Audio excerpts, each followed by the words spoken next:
ಈ ದಿನನಿತ್ಯದ ಕೆಲಸಗಳಲ್ಲಿ ಮತ್ತು ಆರೋಗ್ಯವಂತವಾದ ಜೀವನಕ್ಕೆ ಈ ಪ್ರೋಟೀನ್, ಕಾರ್ಬೋಹೈಡ್ರೇಟ್, ಫೈಬರ್, ಕ್ಯಾಲ್ಶಿಯಂ, ಕೆಲವು ಮಿನರಲ್ಸ್ ಇವು ಎಲ್ಲ ದೇಹಕ್ಕೆ ಬಹಳ ಅವಶ್ಯಕತೆ ಅದ. ಈ ಗಡಿಬಿಡಿ ಜೀವನದೊಳಗೆ ನಾವು ಏನು ಮಾಡ್ತೀವಿ, ಕೆಲವು ಟೈಮು ಈ ಬೇಕ್ರಿ ಪ್ರಾಡಕ್ಟ್, ಈ ಹೊರಗಿನ ತಿಂಡಿಗಳನ್ನು ಜಾಸ್ತಿ ಸೇವಿಸ್ತೀವಿ. ಇಂದ ನಮ್ಮ ದೇಹಕ್ಕೆ ಕೊಲೆಸ್ಟ್ರಾಲ್ ಹೆಚ್ಚಾಗ್ತದೆ.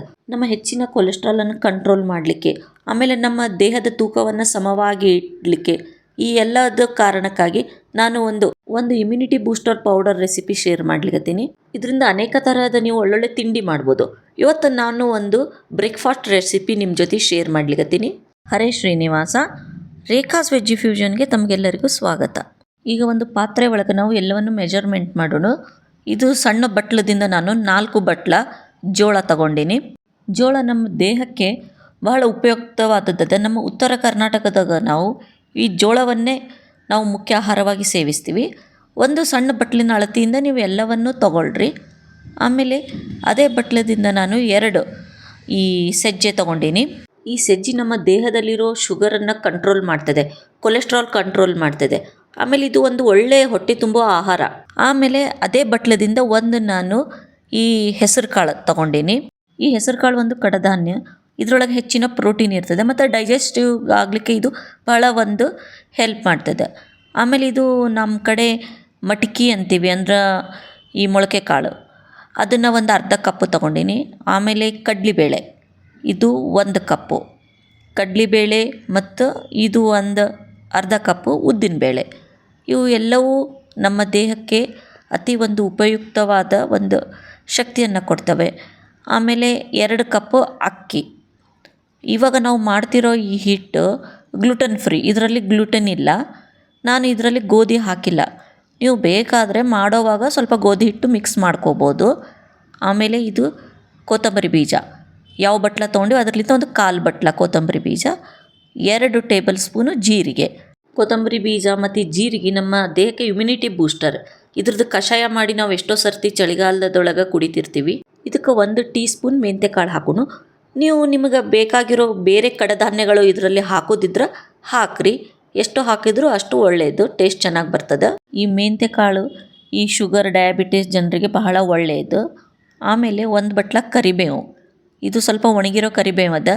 ಕರಿಬೇವು ನಮ್ಮ ಕೂದಲಕ್ಕೆ ಮತ್ತು ನಮ್ಮ ದೇಹಕ್ಕೆ ಮತ್ತು ಐರನ್ ಕಂಟೆಂಟ್ ಇರೋದರಿಂದ ಬಹಳ ಹೆಲ್ದಿ. ಈ ಎಲ್ಲವನ್ನು ಸೇರಿಸಿ ನೀವು ಲೋ ಫ್ಲೇಮ್ ಒಳಗೆ ಬರೀ ಒಂದು 5-6 ನಿಮಿಷ ಅಷ್ಟೇ ಹುರಿಬೇಕು.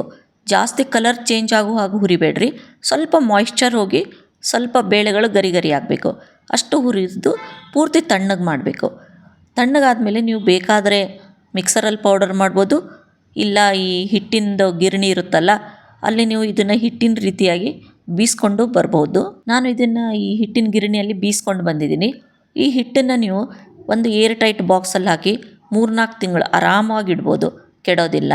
ಇದು ಒಂದು ಇಮ್ಯುನಿಟಿ ಬೂಸ್ಟರ್ ಪೌಡರ್ ಇದೆ. ಇದರಿಂದ ನೀವು ರೊಟ್ಟಿ ಮಾಡ್ಬೋದು, ಇಲ್ಲ ಈ ಪ್ಯಾನ್ ಕೇಕ್ ಅಂತಾರಲ್ಲ ಆ ಟೈಪು, ಇಲ್ಲ ಇನ್ಸ್ಟಂಟಾಗಿ ನೀವು ದೋಸೆನೂ ಮಾಡ್ಬೋದು.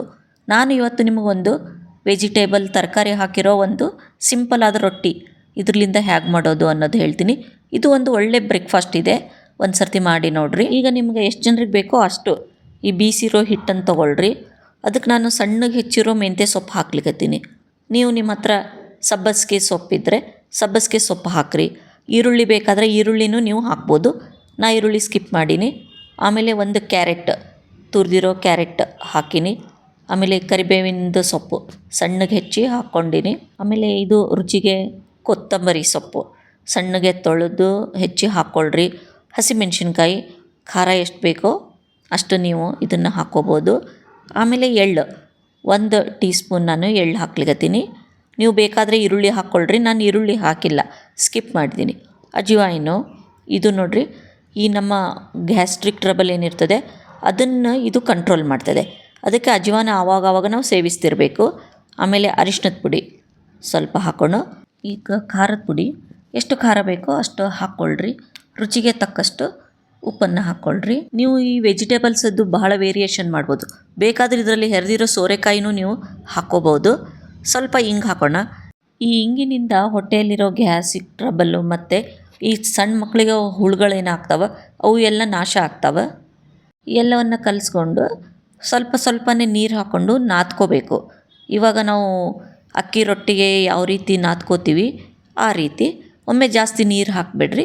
ಸ್ವಲ್ಪ ನೀರು ಹಾಕಿ ಈ ರೀತಿ ನಾದ್ಕೊಂಡು ಒಂದು 5 ನಿಮಿಷ ಇದನ್ನು ಮುಚ್ಚಿ ಸೈಡಿಗೆ ಇಡೋಣ. ಈ ರೆಸಿಪಿ ಇಷ್ಟ ಆದರೆ ನನ್ನ ಚಾನಲನ್ನು ಸಬ್ಸ್ಕ್ರೈಬ್ ಮಾಡಿರಿ, ಲೈಕ್ ಮಾಡಿರಿ, ಶೇರ್ ಮಾಡಿರಿ, ಬೆಲ್ ಐಕನನ್ನು ಪ್ರೆಸ್ ಮಾಡಿ. ಅಂದರೆ ನನ್ನ ಹೊಸ ಡಿಶಸ್ ಇದು ನಿಮಗೆ ನೋಟಿಫಿಕೇಷನ್ ಸಿಗ್ತದೆ. ಕೈಗೆ ಸ್ವಲ್ಪ ಎಣ್ಣೆ ಹಚ್ಕೊಂಡು ಒಂದು ಸ್ವಲ್ಪ ಇದನ್ನು ನಾದ್ಕೊಳ್ಳೋಣ. ಆಮೇಲೆ ನಿಮಗೆ ಯಾವ ಸೈಜ್ ಒಳಗೆ ಈ ಉರುಳಿಗಳು ಬೇಕು ಆ ರೀತಿ ಸಣ್ಣ ಸಣ್ಣ ಉರುಳಿಗಳನ್ನು ಮಾಡ್ಕೊಳ್ರಿ.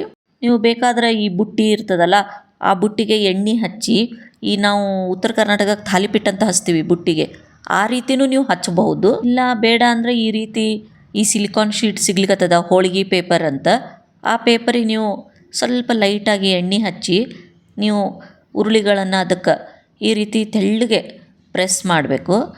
ಪೂರ್ತಿ ತೆಳ್ಳಗೆ ಮಾಡಿದಷ್ಟು ಟೇಸ್ಟ್ ಇರ್ತದೆ. ಆಮೇಲೆ ಇದ್ರೊಳಗೆ ನೀವು ಬೇಕಾದ ತರಕಾರಿಗಳನ್ನು ಹಾಕ್ಕೊಳ್ರಿ. ಸ್ವಲ್ಪನೇ ಎಣ್ಣೆ ಹಚ್ಚಿ ಈ ರೀತಿ ಮಾಡ್ಕೋಬೋದು. ಸ್ವಲ್ಪ ಹೋಲ್ ಮಾಡೋಣ ಅಂದ್ರೆ ಚಲೋ ಬೇಯ್ತದೆ. ಆಮೇಲೆ ಇದನ್ನು ಕಾಯ್ದಿರೋ ಈ ಕಬ್ಬಿಣದ ಹಂಚಿನ ಮೇಲೆ ಈ ರೀತಿ ಹಾಕಿ ಇದನ್ನು ಸಾವಕಾಶವಾಗಿ ಈ ಸಿಲಿಕಾನ್ ಪೇಪರನ್ನು ಎತ್ತಬೇಕು. ಆವಾಗ ಚಂದ ಇದು ಹಂಚಿನ ಮೇಲೆ ಬೀಳ್ತದೆ. ಸಿಲಿಕಾನ್ ಪೇಪರ್ ಇರಲಿಲ್ಲ ಅಂದರೆ ನೀವು ನಾರ್ಮಲ್ ಪೇಪರ್ ಇಲ್ಲ ಬಟರ್ ಪೇಪರ್ ಯೂಸ್ ಮಾಡ್ಬೋದು. ಸ್ವಲ್ಪನೇ ಎಣ್ಣೆ ಹಾಕಿ ಇದನ್ನು ಎರಡು ಕಡೆ ಚಂದ ಬೇಯಿಸಬೇಕು. ಸ್ವಲ್ಪ ಚಲೋ ಗರಿ ಗರಿಯಾಗಿ ಕಂದು ಬಣ್ಣ ಆಗಬೇಕು.